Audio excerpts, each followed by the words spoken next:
Okay, hello everyone, and welcome to the second part of the extra questions and answer series with Saif. And today we will just dive into the questions, because those videos here are usually just 30 minutes long, so we have to speed things up a bit, but we will still obviously answer in sufficient depth when it comes to each individual question.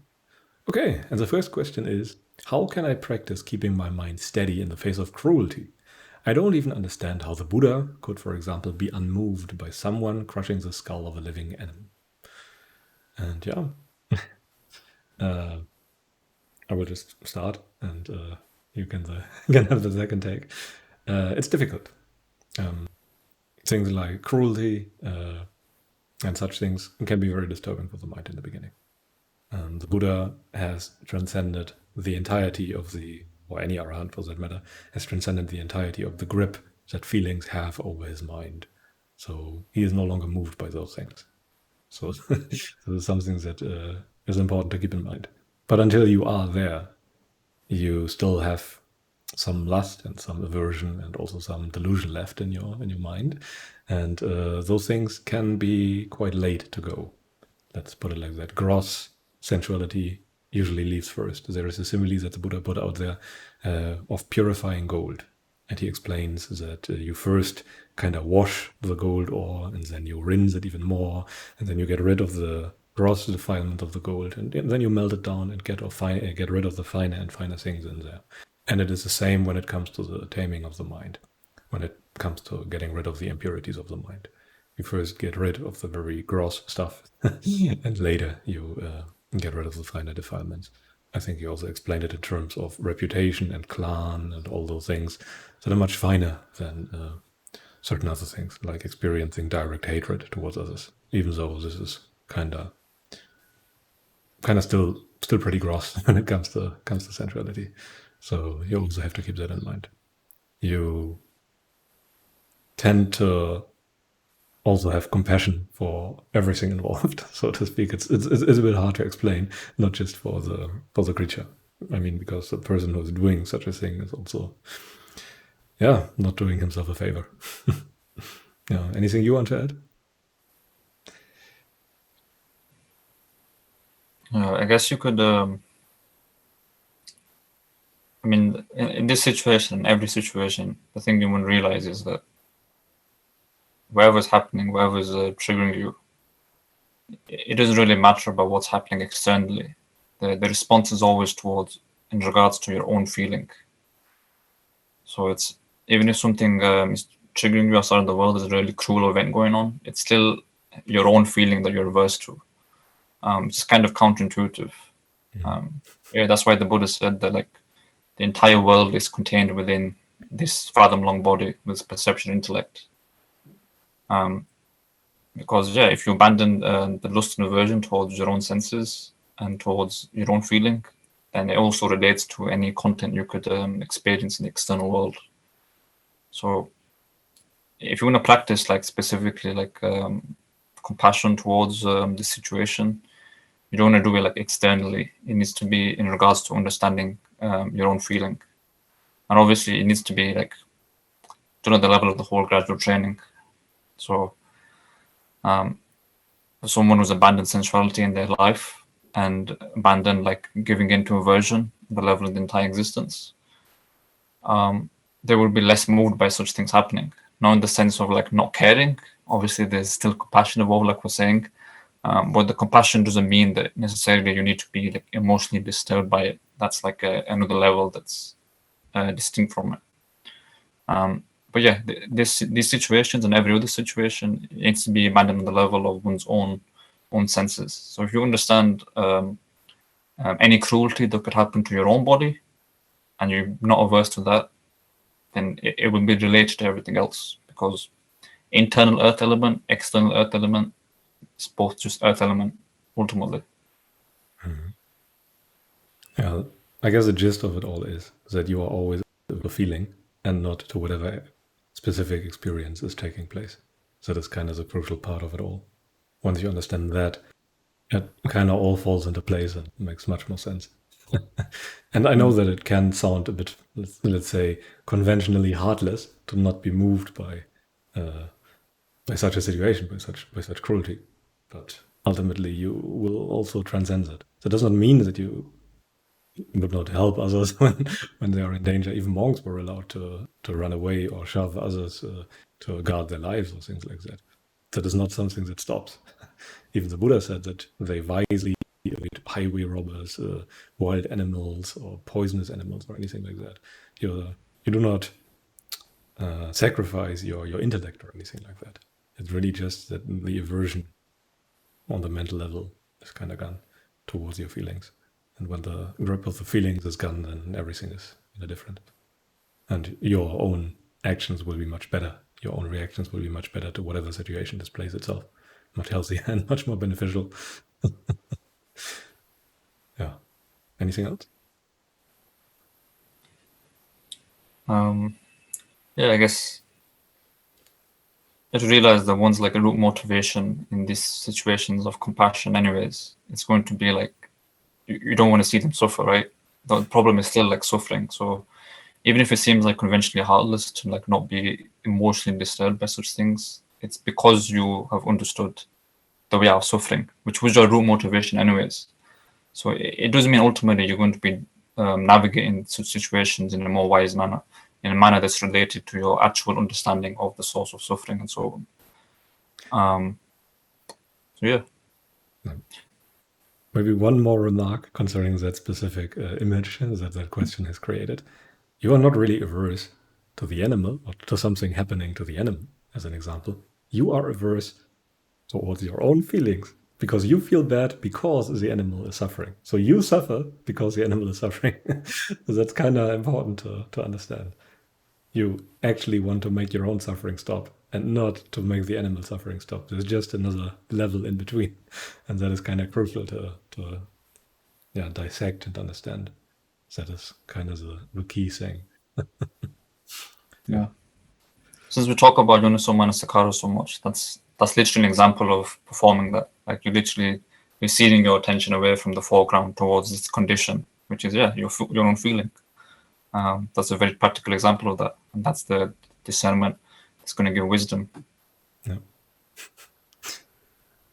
The suffering of something external makes you suffer, and you want to get rid of that. That's the gist of it. Anyway, let us move to the next question.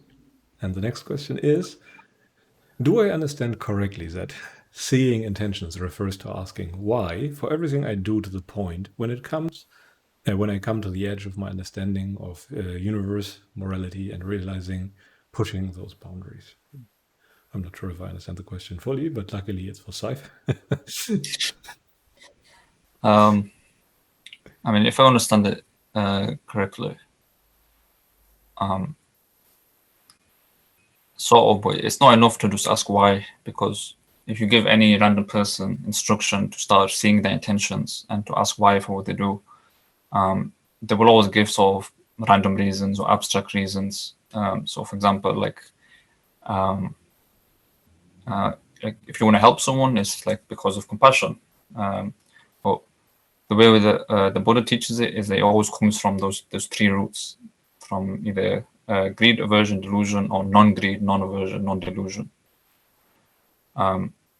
So it's not enough to just ask why. You need to have the instruction of another to look at like what kind of intentions are behind your actions. And yeah, if you have that instruction, then just asking why in that way, performing that why, and performing your existence in accordance with it, as in not giving in to the unwholesome and performing the wholesome conduct, and then further coming to the understanding of why it's wholesome or why it's unwholesome. Yeah, that's basically the whole practice of the Sotapanna. That's developing the mindfulness of what craving is, why the suffering is, and then understanding why it's suffering, which is that it's impermanent, phenomena dukkha, phenomena not self. So yeah, just seeing your intentions and seeing why those intentions are wholesome or unwholesome is basically what the right view is. Yeah. Maybe it's important to keep in mind that those repeatedly asking the why question can lead you to the point where you see that all that really matters is indeed greed, aversion, and delusion.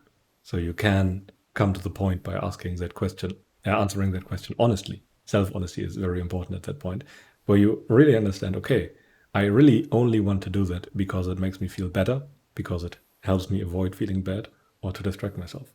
If you honestly perform those series of questions, you will always end up there if you don't have the vision of Dhamma yet. Because for an unenlightened person, there really only are those three things.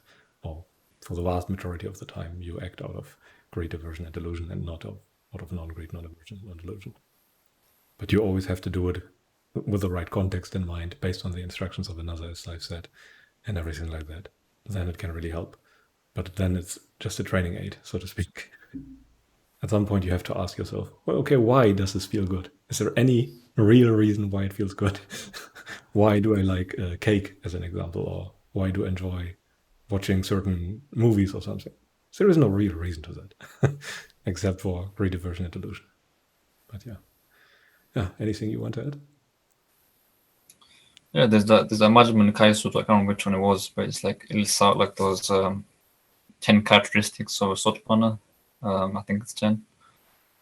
But the first one is that, like, whether there's sensory desire in him, whether there's ill will in him, whether there's restlessness, whether there's sloth, whether there's boredom, whether there's whatever it is, he says Sotapanna understands that his mind's obsessed. As in, whatever it is, whatever the particular content that's going on, he just understands that the mind is under the grip of craving. That's it. And that's what, like, asking why for your actions is going to do. It's going to take you away from the particular answers to that question and being absorbed in the particular things you're doing towards the universal motivation. Is it out of craving or is it not? And yeah, that's the Sotapanna's understanding of their existence. The unenlightened mind will always find any answer to those questions. They always come up with, I do it because X, because Y, because Z, because whatever. And what they don't realize is that the craving is always there first, and then they come up with a rationalization on why they do it. Yeah. Anyway, I think we can move on to the next question. And the next question is as follows. What are nimittas? Are there several interpretations of that word? And the answer to that is yes, there are several interpretations to that word. And there are at least two that matter a lot. I will first start with the one that is most frequently mentioned in modern traditions that often date back to the Visuddhimagga book. And they interpret the word nimitta or Chitta nimitta as a sign of the mind, as some concentration object that you focus on. When you, for example, read the book Visuddhimagga, they come up with all kinds of things, with all kinds of mental images that you try to absorb yourself in. That is their definition of a nimitta. Some beautiful landscape, even the image of a corpse or something like that. They even list in a lot of detail how the corpse looks in reality and how it should look like when you focus yourself on that corpse in your mind or something like that. There's really a list of a lot of detail going on how those mental images should look, and they call that a nimitta. That is, however, not how the word nimitta is used in the suttas, and that is not how I like to interpret it, how I think the suttas lay out the word. In short, the word nimitta just means signs and features, distinguishable characteristics of something. The characteristics of something that you use to tell it apart from other things. I don't really have a good word or a good way to describe that. It really is just what your mind uses to tell A and B apart from each other. That's kind of maybe a good definition. The patterns, the features, the sign, whatever you wish. And everything has certain nimittas. And you can see them if you train your mind to see them. Anything you want to add?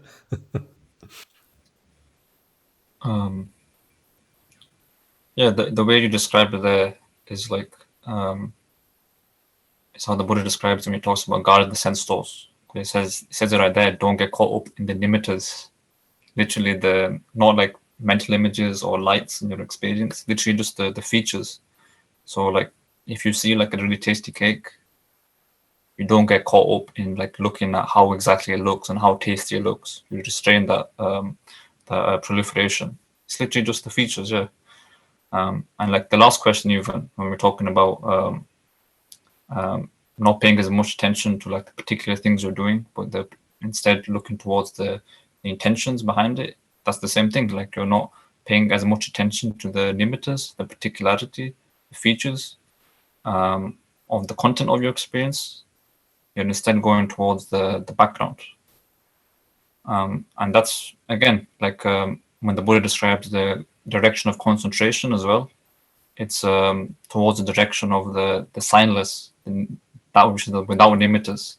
Literally, the concentration which is not being absorbed into the particularity of your experience, which is why it gives rise to insight. Because when you're not absorbed in the particularity, then you're able to see the nature of it, the universal nature, which is impermanence.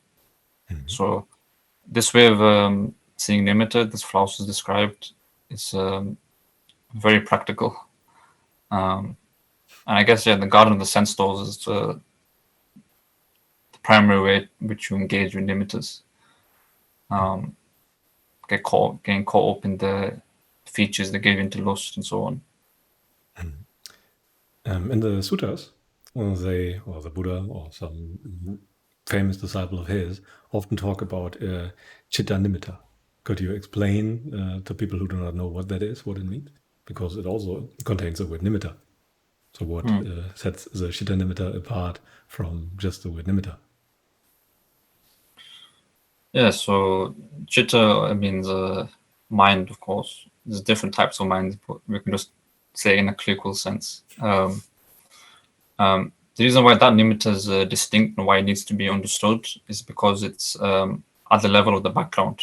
Like, normal nimittas are the features and signs that are in the foreground in your experience. They're usually part of your senses. Where the chitta nimitta is going to be about the condition of your senses, of your experience. It's going to be about mainly about your intentions, the craving, the greed, the aversion, delusion, and those are always going to be in regards to your experience and not a particular aspect that you can see in front of you. So in this sense, like nimitta, it doesn't have to necessarily relate to the foreground experience. Like we said before, it literally just means like distinguishing marks, how you distinguish something. And the chitta nimitta needs to be distinguished because that's where you see where the craving is, where the problem is, in regards to the entire mass of suffering, where the craving is. So the chitta nimitta needs to be understood, but understand that chitta nimitta is going to be in the direction that's opposite to being absorbed in the nimittas of your senses. That's why garden of the sense doors, you need to be not absorbed in the features and details of your senses, so that you can understand the chitta nimitta, which then allows you to understand the Four Noble Truths, where the problem is of suffering. Yeah. The word is a bit tricky because nimittas, I mean, the background also has signs and features. That is kind of important. Your mind has signs and features, so to speak. But yeah, you're always moving away from everything, and that is the general directions that you should keep in mind. Yeah, it's one of those words that are quite difficult to understand, and there's a lot of misunderstanding going around, and it's understandable that people have ideas of that word that move away from the sutta interpretation. But hopefully we have given you some motivation to understand that maybe in a different way. Okay, but let us now move on to the next question. And this one is spending time at special places like monasteries or retreat centers or in the wild necessary for attaining the right view or stream entry? And I think the question is for you. No, it's not necessary. There's nothing special intrinsically about these places. You do understand on the level of very practical, so almost utilitarian level. The reason why retreat centers or monasteries of the wild are useful is because they afford you certain level of freedom, certain level of seclusion of both body and mind that you might not be able to get in crowded lay life. So yeah, if you have very crowded lay life, you live in a house with spouse and children and so on, where you don't, since we just talked about nimittas, you're going to be very much absorbed in the nimittas of your senses all the time. Then yeah, like spending time, if you can, in a monastery or a retreat center or just in any place of seclusion really, is going to be helpful. The wild one not nourish so much for a beginner because the Buddha said that like for someone who has no reached jhana, if they go into the wild by themselves, their mind will just become dispersed and float away. So he always recommended to, like, for a beginner to stay in the sangha unless you have very strong concentration. But yeah, if you're able to have a fairly secluded lifestyle as a layperson, even if it's not perfect, but you have time for yourself, it may not be necessary to spend time in these places. But obviously, if you think you're doing the practice and you're getting there, but you're not getting the full result, it might be a good idea to try and get some further seclusion, because really the insight is going to take place only when there is a requisite amount of freedom from distraction. Otherwise, it's sort of, you're going to be too absorbed in your experience to sort of see beyond it. Yeah. But on the other hand, it is also quite important to keep in mind that the liberation happens on the level of the mind. So what you are liberated from is craving and not the circumstances. So, well, you are also liberated from the circumstances, but through craving, through the diminishing of craving, or ultimately through the overcoming or uprooting of craving. So that does not, well, ultimately does not need any special place, physically speaking, but it needs a mental seclusion from everything that is going on. And for many people, it is quite necessary to first go into physical seclusion of some kind, necessary to be away from everything that has a grip on their minds, for them to understand on a deeper level that is important. And monasteries and retreat centers and forests are just convenient places to achieve that. There are other places too, as long as they are away from people and away from distractions. That is kind of what matters, and not so much the specifics. Forests were just convenient. They were everywhere, and they offered that those environments at the time of the Buddha. That is why he recommended that. He was very practical in pretty much every regard. Yeah. Anything else?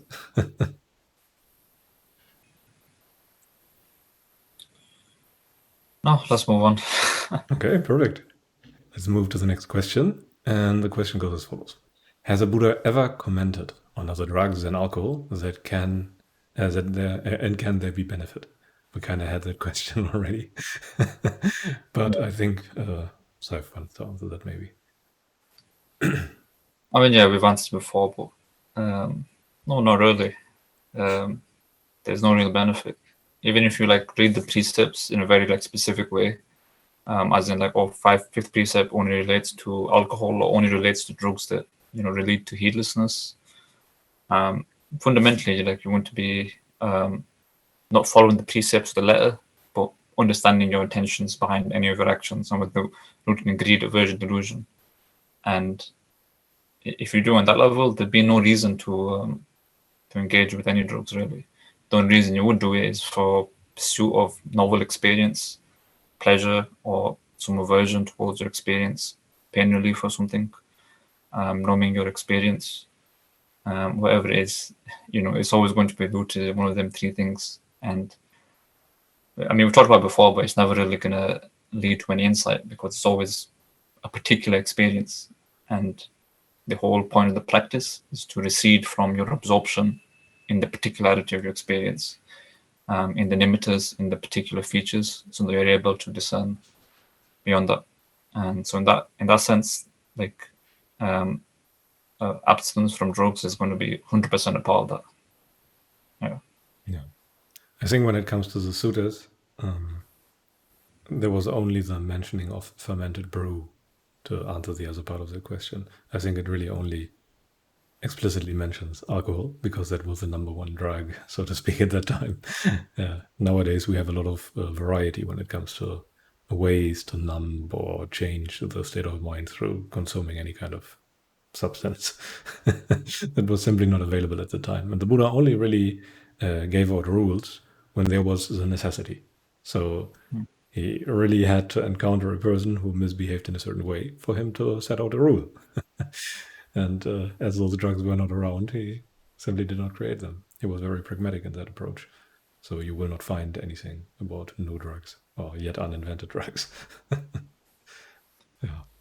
But yeah. In that sense, it might be like, in terms of being practical for our time, to extend the fifth precept just to all drugs, not just alcohol, because it really is like if you want the benefit of that fifth precept, like you can't just like be smoking weed every day and then be able to get the blamelessness and purity of the 5 precepts, even if like specifically you're not drinking alcohol. It is a lifestyle of seclusion and renunciation that should be the result of the 5 precepts. If that is not the case, then you are doing them wrongly or are cheating yourself in some regard or another. If you cannot go partying on other drugs instead of alcohol, you would not be doing it right, because you are very much absorbed in your experience. Yeah, I think that point should be very clear. And I understand that people are drawn towards such things because it offers a quick relief from the existential pressure that everyone is facing. But ultimately, it only makes things worse, which is also kind of the understanding of virtue and Dhamma and everything.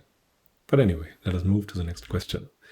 And this one is, how does non-activity relate to the method of no method?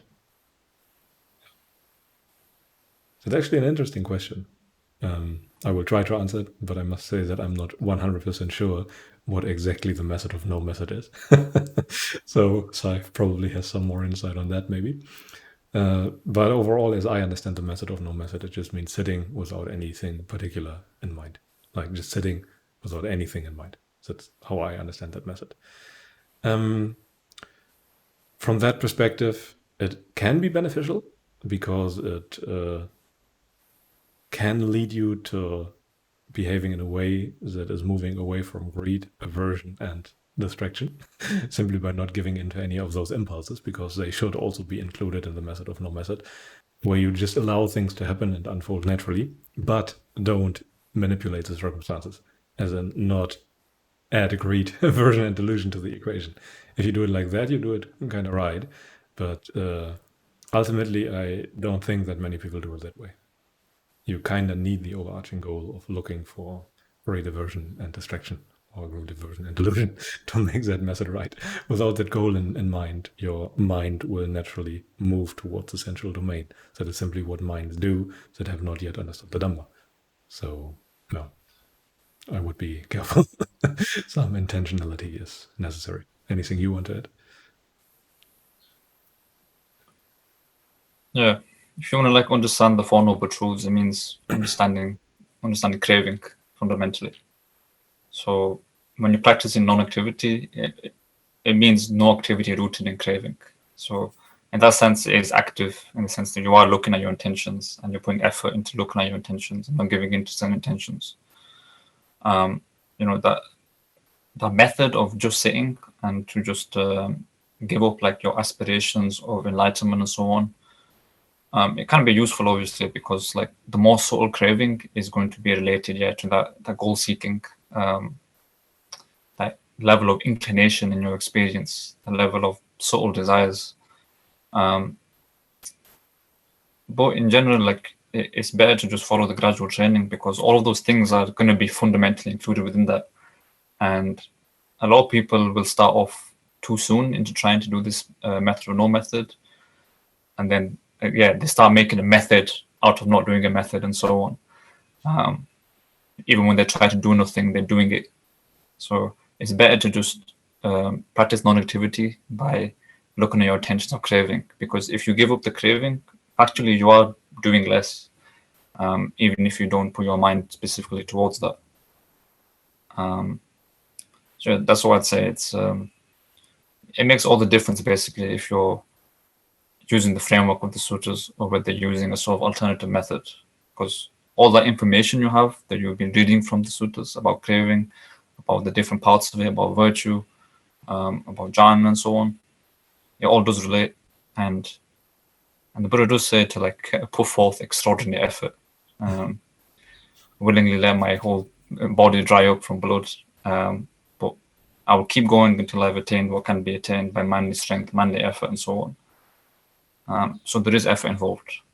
You just want to think about it as letting go of the effort of craving specifically.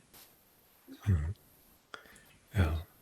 At a certain level of subtlety, where you are looking at certain background cravings, so to speak, that are not at a very gross level and everything, then such methods can be of benefit. But it kind of has to be, it kind of is a coin flip if that method is really suitable for you or anything like that. Because ultimately, all methods that are available, all methods that are doing are flawed in some regard. It cannot be otherwise. So it can at best be a training aid that has to be applied at a specific time and phase in training, probably by a teacher who understands you very well and who kind of understands what is going on and pinpoints what might be beneficial to you. But if you're on your own and practicing on your own, it's, I would say, always better to just practice in line with the gradual training and the suttas. Because ultimately you have to understand it on that level of your own intentions. And no one can do that for you, and no method can do that for you. Yeah. I think it's Majjhima Nikaya 78, Buddha talks about the cessation of skillful habits, skillful practices. But you have to have the skillful practices in place first before they cease. Otherwise, it's just going to be out of all of your unwholesome desires. So that's the kind of thing we're trying to say, is that you don't want to skip ahead too far. You need to be developing that skillful habits of non-aversion, non-greed, non-delusion. And then, later on you can let go of acting altogether. But that's a more subtle thing. Yeah. Yeah, I think that's enough on that question. Let us move to the next one. And I think that might be the last one for today, but we will see. And the question is, we already kind of had that, but we will answer it shortly again. Why is the sixth sense thought not included in the 5 cores called the sensual pleasures? And I will just point you to the last Q&A video where we answered that in depth.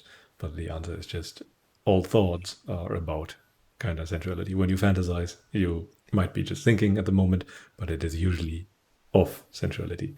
What fetters you, what binds you. So those essential domains are the 5 physical senses. Without the 5 physical senses, the mind would have nothing to think about, or nothing to incline and have intentions towards. That's kind of the gist of it. Yeah. Anything new that has come up in your mind that might be... No, okay. Let's move forward. Yeah. And have you already had that one too? Was the Buddha in permanent jhana? Okay. Yeah. Lots of repetitions that I did not see coming. Anyway, then now a really new question. Will Dhamma practice remove worldly ambitions? And this one is for you. Yeah, pretty much. There are a lot of people that will kind of sugarcoat it, basically, and say that you can basically live like the most normal lay life of worldly ambitions, career, relationships, proliferations, basically, and be enlightened at the same time. But if you read the suttas, like, the characteristics of the Dhamma are going to be dispassion, being unfettered, reclusiveness, solitude, content with very little. And the Buddha talks about, like, especially with regards to work, things that lead to a trainee's decline is going to be that relish in work. And he says also, like, if one wants to practice Satipatthanas, the 4 foundations of mindfulness, one has to have already given up that relish towards work. So it is a thing. It is a thing that is going to be removing worldly ambitions and basically your dependence on the activity of the senses and activities for your happiness. So if you're a layperson, obviously you still need to like have a career of some sort, but it's not going to be like proliferate to the same degree. It's not going to be, you're not going to make an identity out of it. It's not going to be the source of your gratification. You're not going to be hustling and grinding all day. It's going to be basically done out of necessity. And otherwise, like, you're going to be content with the fewness of desires. And but again, you also don't want to think about it in terms of, like, you've said before, but you don't want to think about renunciation, the level of particular things you're renouncing. So you don't want to hate this and think, oh, that's like not a lifestyle that appeals to me. It's not about that. It's not like you go to the like a lifestyle shop and Dhamma practices like one lifestyle among others, and like one has to do renunciation, one doesn't, and you say that one seems more appealing to me. You have to be like discerning, like, why does it remove worldly ambitions? Why does it do that? And if you discern on that level, you're going to have to be discerning those universal characteristics of impermanence and dukkha and not self. And if you do on that level, it doesn't really matter what that involves, because you realize, as the Buddha says, whether the Buddha arises or not, this is the nature of reality. That is literally the way things are. So if you see that to any extent, that's all that matters. You don't have to think about, oh, I need to do this and this and this in relation to it. Everything that needs to be done will be done, because it's in accord with the literal nature of things. And only that being in tune with the actual nature of things will bring true satisfaction. So in short, yes, but you don't need to think about it too much directly. Just think about removing craving and everything else will follow. Yeah. Your life will get simpler. You will only do what is necessary, very likely, to maintain a living that is suitable for practicing Dhamma as a layperson. You will very likely not be a rock star or try to be ahead in the rat race or anything like that. But yeah, you will still very likely do your work if you found a situation that is suitable for striving. And if you have not yet found such a thing, you will very likely encounter circumstances that are suitable for having that, even or especially as a layperson. Or you will simply go forth. Those are kind of the options that you have. But yeah, the ambitions are kind of gone. Even if you still do certain things, the root of it has been pulled upon, well, a certain point forwards or onwards. You maybe still have the remaining habit of doing some music or something like that, but even that will be kind of passionless and ambitionless and will not be in the same way as before, because your attitude changes. And with the change of attitude, with the change of inclination, the actions will follow and will be in line with the new inclinations. Yeah. But that's not a bad thing. That might also be necessary to add, because it kind of is also the reason why we suffer. So yeah. The thing is, you don't want to have this idea of like Buddha just said life is suffering and all you need to do is kind of not engage with the world and that's how you remove suffering. It's always at the level of the supramundane discernment of the nature, the root of suffering and craving. So it doesn't have to do with the worldly ambitions intrinsically, it has to do with craving. And that's what you want to see, and that's what you want to discern. And why is craving bad? Because of impermanence, because of dukkha, because of not self. So it needs to be seen on that level, basically. You don't want to proliferate too much thoughts about worldly ambitions being bad, because then you get all sorts of ideas. Like you read Nietzsche or something, and Nietzsche diagnoses Buddhism as slave morality, nihilism, or whatever. But all of that basically fades if you see impermanence, because it doesn't matter what thoughts I have about it. That is the nature of reality, and I will have to conform to it if I ever want any deeper satisfaction. Those things, those ambitions will be let go of out of necessity. As in, it makes you happy. You will realize that it removes suffering. As a product of seeing that rightly, you will let go of that. Let's put it like that. Yeah. Yeah, I think that is enough for today. Time is running out. Again, thank you very much for being here and listening to those talks. If you have any additional questions, please put them down in the comments below. We will try to avoid duplicates, even though I have not done a great job thus far, because those questions accumulate over a long time. It's hard to do sometimes. Anyway, this should be enough for today. Have a nice day and goodbye.